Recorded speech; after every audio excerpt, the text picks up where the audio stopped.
That's crazy. And I just remember somebody kept bringing him like rum and coke while he was drinking. And I just kept, all I could think of was like, he is the real fucking deal. Because if you've never met Ray, he's always dressed very nicely. He is an impeccable dresser. Actually, now that you say that, the first time I actually officially met Ray, I thought he was walking out of a Miami nightclub. When he was dressed, he had loafers on, a button-up shirt, and shorts. There was a reason I did that. So we're at a metal show, and what you mostly see is people wearing all black. And I wanted people to look at me and be confused. Like, why are you here? You're wearing Sperry's boat shoes. You have an RL Polo pink shirt on. Like, are you lost? Like, who are you? Why are you here? You don't belong here. And all I'm going to say is, if you've never seen Ray in person, he is a beautiful-looking man. So I will go on stage, and I will be so metal that they don't know what just happened. I mean, I guess. I just did some double bass and some Doc Martens. Yeah. No, the last thing they expected from me was metal, and then I showed them so much metal that they just didn't know what to do. Now, that was the first time I actually noticed you. I'd seen you played before, but because your hair was out and you're going psychotic, we'd played with you guys in All Tones when you were in Demon Chauffeur, and I was just like, wait, is that the same guy? I was confused. I was so like, what the fuck is going on?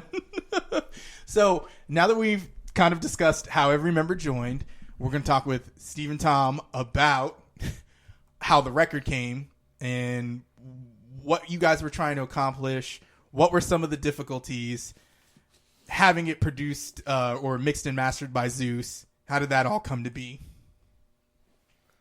Well, I mean, when we first started writing, it was basically Tom would be just sitting there noodling around, and I'd be like, hey, play that again. He's like, play what again? I'm like, what you just played? He's like, I don't know. Completely forgot, gone forever. So I would start recording with my phone just videos of him noodling around and like, hey, play that again. No, play that backwards. Yeah. So we started like putting like a little riff bank together of like riffs that we thought sounded pretty cool. And then like my whole thing is I would just sit there and be like, nope. Or, yeah, that sounds pretty good. Nope, I don't like that. Nope, no, that's gay. Nope, don't do this. Nope, do this. So him and I got like the bass line of a song done in like one sitting, and not even realizing we had gotten as far as we did.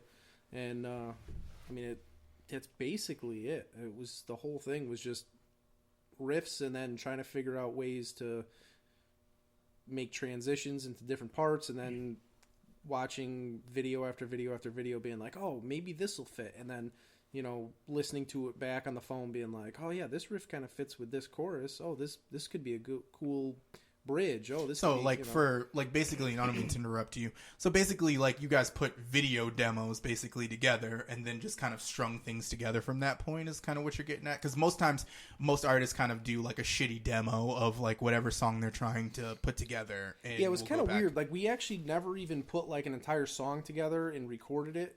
It was more or less like, hey, that riff sounds cool. Play it again. I'm going to record you playing it, and then Mr. Perfection would play it, and then he would make changes every time he played it, and it would sound better and better and better. And then it was like, oh, this is perfect. Let's not change it. And then he'd play it and like accidentally play something different, and it was like, oh, that sounds better. And he's like, yeah, it's better. Like, I meant to do that. Honestly, it was probably, once we had a basis of kind of what we wanted for the record, writing-wise, it probably took upwards a year of just fine-tuning, just making these little minute little changes. And even now, you'll probably hear some stuff, well, like when we were playing live, that were slightly different than what was on the record. But I mean, unless you're Ray and you just fucking nail it every time you beat on a drum. Yeah, seriously. No, for real.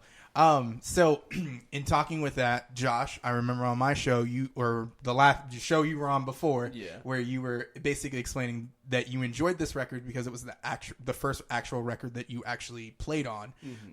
Tell me about your experience in playing bass and, you know, being like, holy shit, I'm recording my first record.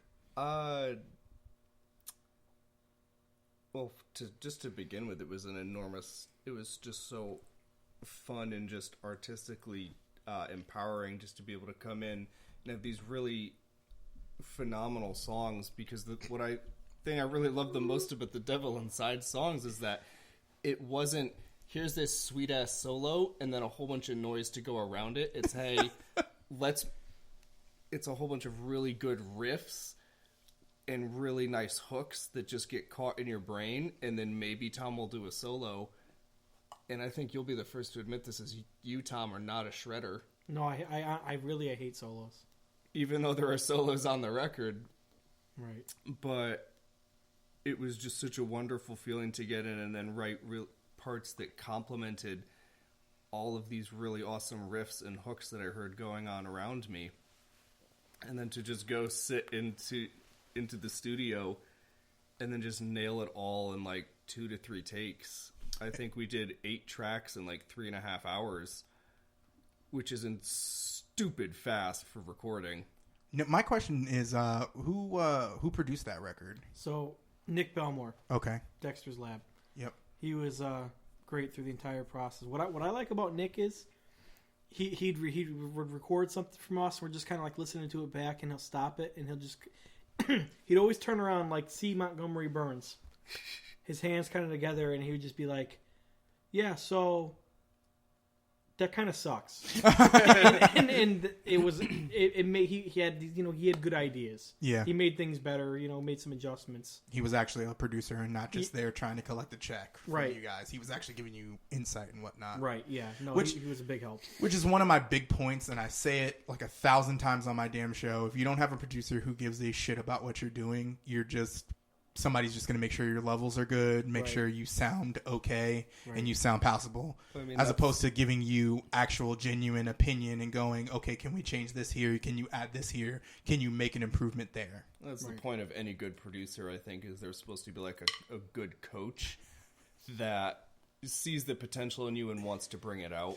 100%. But we also have unfortunately, we live in this world and time where people take people's money and don't really produce shit and just kind of mess things up. So, in talking about the record, I got to talk with Ray because Ray nails the record every time. But if you don't know the record inside and out, you will miss the fact that Ray has added his own little pieces and little nips here and there. Ray, talk about how, like, when you first joined the band, that you saw some things that you wanted to add, because I feel like your drum playing, as opposed to the record, it's spot on, but if you don't pay attention to it, you miss the little parts that you do.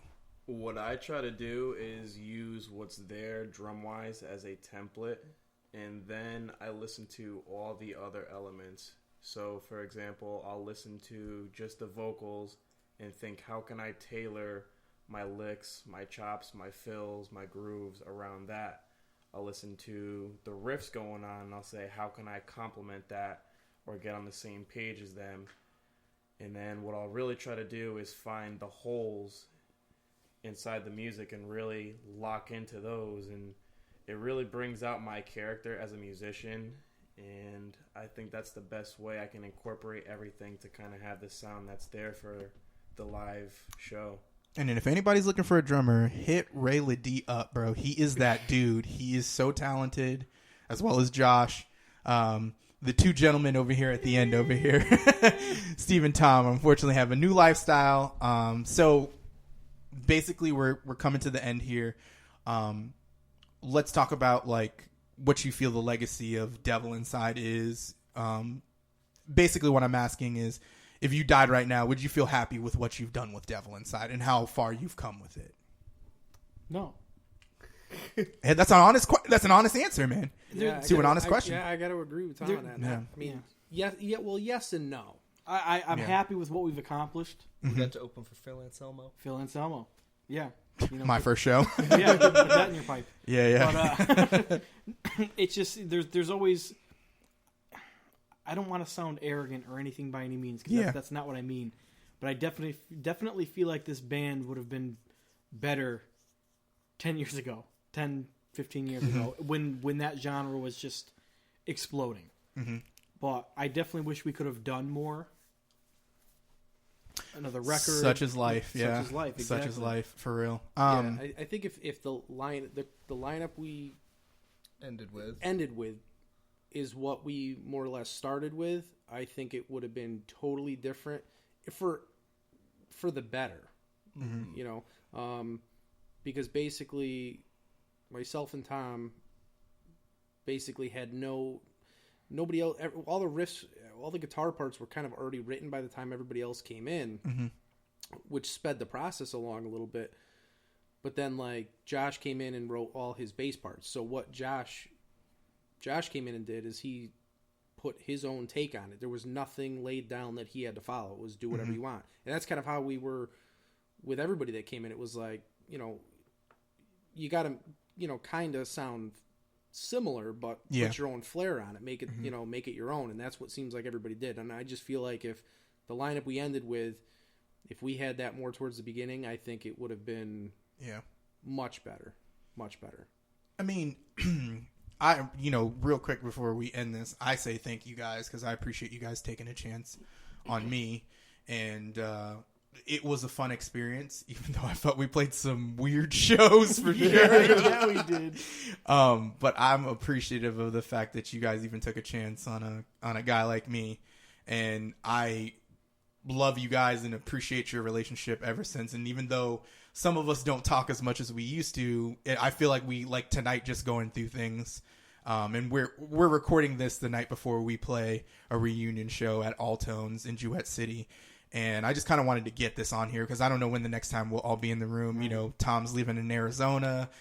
Steve's a cop now. Josh is very busy. Ray is a teacher. I will say, though, what one of my biggest regrets of that record was not having Ray have more involvement in it. And I think we were just kind of we kind of were already too far along in the process.